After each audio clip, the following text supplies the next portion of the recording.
Cognitive diffusion అనేది ఎలా work చేస్తుంది అంటే, when you are in a situation linked up with one set of people. First of all ఇందులో మనం ఆ సిచ్యువేషన్ని ఆబ్జెక్టిఫై చేసి చూడగలగాలి from a third person's perspective. అంటే if you had an incident with any person, is that person related to you personally or professionally? ఆ clarity వచ్చిన తర్వాత, ఇమోషనల్గా are they attacking you, professionally are they, is this an expectation gap, or couldn't you deliver something? When you know that you have delivered and still they're trying to attack you, are they trying to attack you professionally or personally?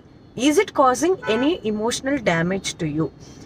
ఈ clarity మనం ఎప్పుడు వస్తుంది అంటే, when you pause, reflect and try to understand.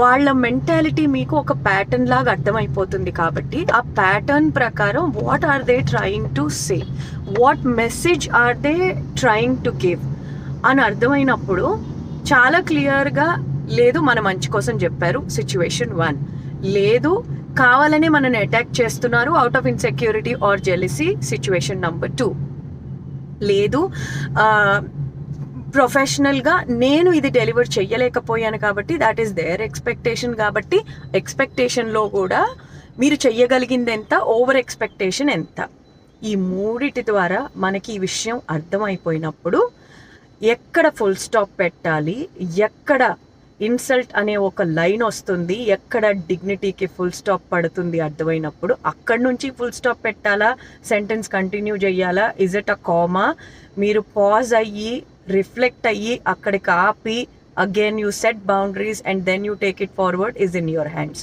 But your respect is in your hands.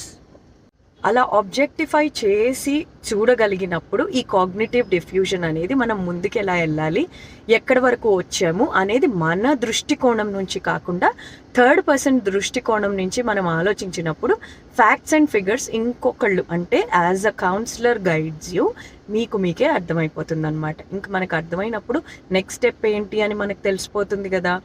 So it's not about removing people from your life. It's about keeping unnecessary people in your life that creates disturbance and traumas in life.